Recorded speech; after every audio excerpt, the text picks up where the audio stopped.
ಎಂತೆಂಥ ವಿಚಾರಕ್ಕೆ ಕೊಲೆ ಆಗುತ್ತೆ ರೀ. ಇಲ್ಲೊಂದು ಘಟನೆ ಇದೆ ನೋಡಿ, ಬಕೆಟ್ ವಿಚಾರಕ್ಕೆ ಜಗಳ ಆಗಿದೆ, ಕೊಲೆ ಆಗಿದೆ ಅಂತ. ಅಯ್ಯಪ್ಪ, ಜೀವಕ್ಕೆ ಅಷ್ಟೊಂದು ಬೆಲೆ ಇಲ್ವಾ?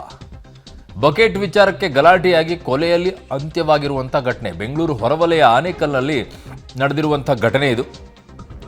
ಒಂದೇ ಮನೆಯಲ್ಲಿ ವಾಸವಾಗಿದ್ದರು ನಿತೀಶ್ ಮತ್ತು ಸೋಮನಾಥ್ ಅಂತ ಹೇಳಿ. ಬಟ್ಟೆ ಒಗೆಯುವ ವಿಚಾರದಲ್ಲಿ ಬಕೆಟ್ ವಿಚಾರಕ್ಕೆ ಇಬ್ಬರ ನಡುವೆ ಗಲಾಟೆ ಆಗಿಬಿಟ್ಟಿದೆ. ಅಂದರೆ ನೆನೆ ಇಡಕ್ಕ ಅಥವಾ ಬಟ್ಟೆ ವಾಶ್ ಮಾಡಿ ತೊಳೆದಾಕಕ್ಕ. ಇದೇ ಕೋಪದಲ್ಲಿ ರಾತ್ರಿ ಮಲಗಿದ್ದಾಗ ನಿತೀಶ್ನ ಹತ್ಯೆ ಮಾಡಿಬಿಟ್ಟಿದ್ದಾನೆ. ಅಯ್ಯಯ್ಯೋ, ಯಾರಿಗಾರು ಹೇಳಿದ್ರು ಒಂದು ಬಕೆಟ್ ಆದರೂ ಕೊಡಿಸಿರೋದಲ್ಲ. ಥೌ, ಏನರಪ್ಪ ನೀವು. ಇಟ್ಟಿಗೆಯನ್ನು ಎತ್ತಿ ಹಾಕಿ ಕೊಲೆ ಮಾಡಿದಾನಂತೆ ಒಂದು ಸೋಮನಾಥ್. ಅವನನ್ನು ಈಗ ಬಂಧಿಸಿದ್ದಾರೆ. ನೋಡಿ ಎಂಥ ಮನಸ್ಥಿತಿಯಲ್ಲಿರೋರು ಇದ್ದಾರೆ ಅಂಥೇಳಿ. ಎಂತೆಂಥ ಇಲ್ಲೊಂದು ಕಡೆಗೆ ರೋಡ್ ರೇಜ್ ಪ್ರಕರಣದಲ್ಲಿ ನೋಡಿದ್ರೆ ಅವ್ರು ಯಾವುದೋ ಒಂಚೂರು ಮಾತುಕತೆ ಆಯ್ತು ಅಂತೇಳಿ ಅಡ್ಡಗಟ್ಬಿಟ್ಟು ಅಲ್ಲೂ ಗಲಾಟೆ ಮಾಡ್ತಾರೆ. ಇಲ್ಲಿ ನೋಡಿದರೆ ಬಕೆಟ್ ವಿಚಾರದಲ್ಲಿ ಜೊತೆಯಲ್ಲೇ ಇರೋರು ಬಕೆಟ್ ವಿಚಾರದಲ್ಲಿ ಗಲಾಟೆ ಆಯ್ತು ಅಂತ ಹೇಳ್ಬಿಟ್ಟು ರಾತ್ರಿ ಇಟ್ಟಿಗೆಯಿಂದ ತೊಗೊಂಡು ಹೊಡೆದು ಸಾಯಿಸೇ ಬಿಡ್ತಾನೆ. ಅಷ್ಟೊಂದು ತಾಳ್ಮೆಗಿಡ್ತಾ ಇದ್ದೀರಾ? ಸ್ಥಿಮಿತ ಕಳ್ಕೊಳ್ತಾ ಇದ್ದೀವ ಮನಸ್ಥಿತಿಯನ್ನು? ಗೊತ್ತಿಲ್ಲ, ಎಂತೆಂಥ ಸಣ್ಣ ಸಣ್ಣ ವಿಚಾರಗಳಿಗೆಲ್ಲ ಸಾಯಿಸೋ ಮಟ್ಟಕ್ಕೆ. ಅಯ್ಯಪ್ಪ, ನನ್ನ ಸಹೋದರಿಗೆ ಅಂಬರೀಷ್ ನನ್ನ ಸಂಪರ್ಕಕ್ಕೆ ಸಿಗ್ತಾ ಇದ್ದಾರೆ.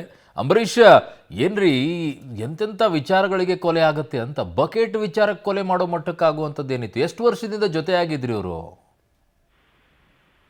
ಅರುಣ್, ಖಂಡಿತವಾಗೂ ಇವರು ಕೂಲಿಗಾಗಿ ಬೇರೆ ರಾಜ್ಯದಿಂದ ಬಂದು ಇಲ್ಲಿ ಕೆಲಸ ಮಾಡ್ಕೊಂಡು ಒಟ್ಟಿಗೆ 6 ಜನ ರೂಮ್ ಅಲ್ಲಿ ಇರ್ತಾರೆ. ಆದ್ರೆ ಕಳೆದ ಭಾನುವಾರ ಏನು ನಿತೀಶ್ ಕುಮಾರ್ ಮತ್ತೆ ಇನ್ನೊಬ್ಬ ಸ್ನೇಹಿತರಿಗೆ ಗಲಾಟೆ ಆಗಿರುವಂತದ್ದು. ಅಂದ್ರೆ ಬಕೆಟ್ ವಿಚಾರಕ್ಕೆ ಭಾನುವಾರ ಗಲಾಟೆ ಮಾಡಿಕೊಡ್ತಾರೆ. ಸೋಮನಾಥ್ ಮತ್ತೆ ನಿತೀಶ್ ಕುಮಾರ್ ಇಬ್ರು ಕಿತ್ತಾಡ್ಕೊಂಡು ಅಲ್ಲಿಂದ ಸಹ ಮನಸ್ತಾಪಗಳೆಲ್ಲ ಇಟ್ಕೊಂಡಿರ್ತಾರೆ.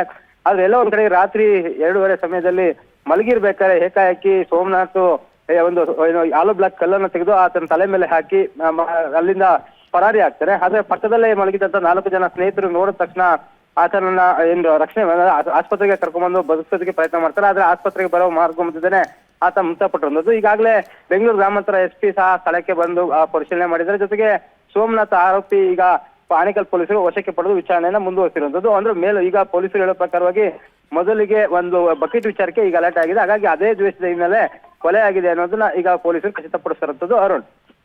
ಓಕೆ ಅಂಬರೀಷ್, ನಿಮ್ಮೆಲ್ಲ ಮಾಹಿತಿಗೆ ಧನ್ಯವಾದಗಳು.